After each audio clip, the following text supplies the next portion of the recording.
Hi, my name's Erin O'Shea, and I'm a visual artist and art educator based in Southern California. My work focuses on creating socially engaged projects that teach fundamental creative skills to a broad range of makers. We all have the capacity to make things that communicate using our visual voice. We use that voice every time we make something that reflects our thoughts, feelings, or experiences. It's a practice that you can pick up anytime with whatever you have around you. I'm here to share my love of visual storytelling and collaboration by making a zine together. What is a zine? Well, a zine is a small book that can be made by anyone. It's short for magazine or fanzine, and it was the original self-publishing used by a range of subcultures and marginalized communities. They can be about anything from science to poetry to politics. They're just a visual conversation that anyone can have about anything. You can make an original, or you can make copies. Yeah? They can be traded, given to friends, or even sold at zine festivals. There are library collections and museum collections and online forums that have a range of zines from incredibly talented storytellers. We'll be taking inspiration from the musical collaboration of Gustavo Dudamel and Common in his song, The Light. Today, I'm going to tell my visual story of what I see and feel when I listen closely to Common's song. I'll be showing you how to take visual notes from the music and turn them into choices about color, shapes, symbols, and even a whole story for your zine. Here's what we'll need. Pencils or pens, anything to draw with really, a sheet of paper or a few, scissors, maybe some glue, and things to collage with like magazines, newspapers, anything that's recycled. It's all about thinking outside the box and using anything that you can easily find. Take a look through your recycle bin. For a thin box, you might have styrofoam trays. Those are great for lots of things. You might also find some lids that you can trace perfect circles from. Bottle caps are great. Anything that has a good shape for tracing. But always wash and dry your trash treasures before you bring them back to your studio. Old books and magazines are wonderful. Junk mail can also be used for collage elements in your zine. If you have a scanner or a printer, you can also print anything that you like. But I really like working with a sense of discovery and responding to found things that I've repurposed. I'll be using pens, pencils, stamps, and collage in my zine. The possibilities are endless with zine-making, but today we'll be starting with a small, single piece of paper. With some creative folding and cutting, we can turn a single piece of paper into an 8-page mini zine. Once you get comfortable with telling stories in this smaller format, then I encourage you to explore other options. Maybe work on larger paper. All right, let's get started.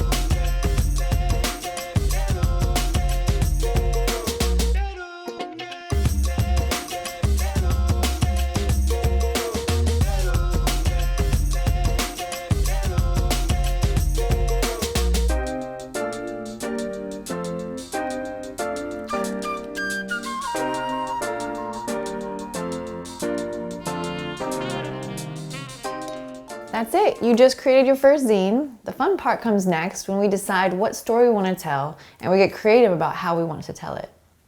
Today we're responding to music for our visual story. Let's take a minute and sit with the song and bring some blank paper for sketching and taking visual notes. We're going to take a minute to make a mind map and brainstorm some ideas about our song before we make the zine.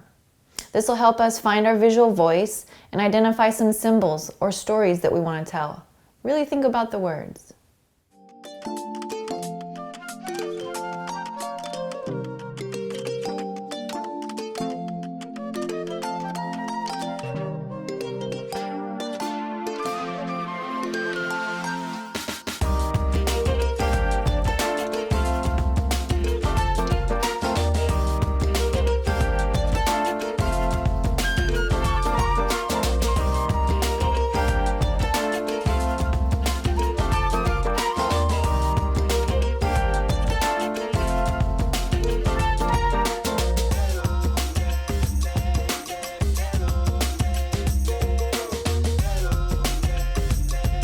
When I was listening to this song, there was a certain lyric that stood out when he said, "We'll grow together."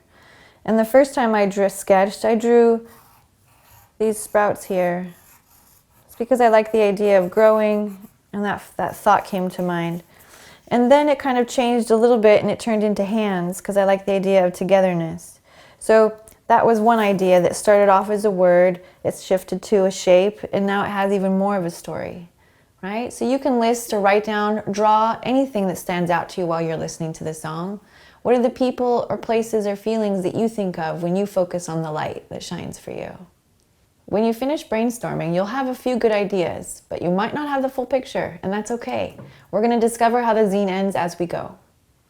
Maybe you have a plan, and now all you have to do is follow your plan. But sometimes mistakes happen, or your ideas change. And as you work, you need to be flexible. Let's let our zines change with us. From your notes, you might have a shape that you know you really like. I have a few that I've drawn onto the back of this cardboard box. Yeah? The cardstock used to make boxes is great for making templates that you can trace from. You can use it a few times in your story. It'll help create a great sense of unity in your design by using repetition. It can be added on different pages, and we can use these lids here to create perfect circles to trace from. Yeah? I've collected some maps and some magazines that I will be using as collage elements. I've decided that I'll be only using a few words from the chorus in my zine and leaving the rest for visual storytelling. You may want to do the same, or decide that you want to write more and add more text to your zine. Now that you've folded your template, you can work from any paper that you have, but I've chosen to work from some mixed media paper so that I can paint on it and it won't get too wobbly on me. Yeah? So I have a template that I've already made, I've already cut it, and I've folded it so that I know how this is going to work later.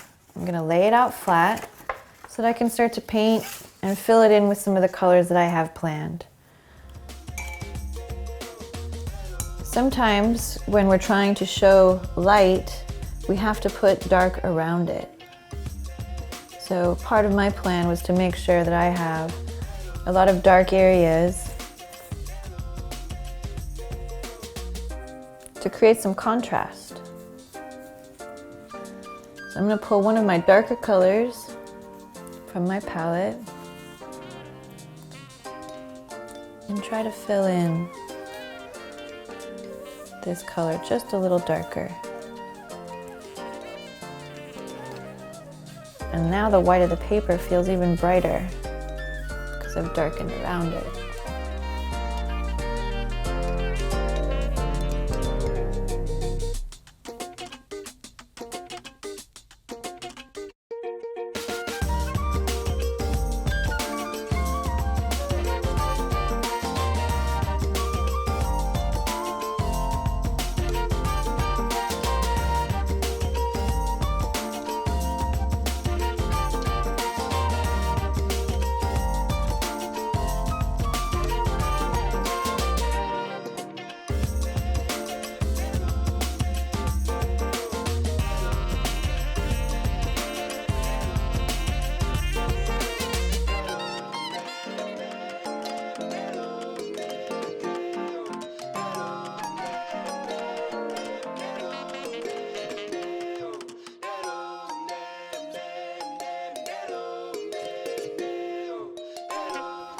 Let's take a look at our zine as a book. We will fold it up, and as we turn the pages, let's just notice what gets our attention.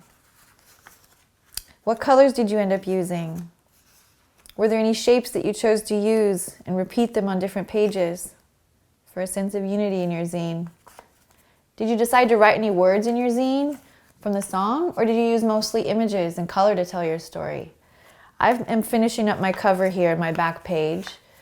Make sure you put a title, and don't forget to put your name. Will it go on the front or on the back? Your zine is finished whenever you decide it is, and you can always start another if things get too out of control for your visual taste. Make as many as you like, and please keep exploring with any materials or ideas that interest you. Every time you practice finding and using your visual voice, you'll learn something unexpected, and I hope you have all the fun in your studio. I really hope that you enjoyed making a zine with me. Just remember that you don't need a lot to get started. All you have to do is use what you already have. Happy zine making.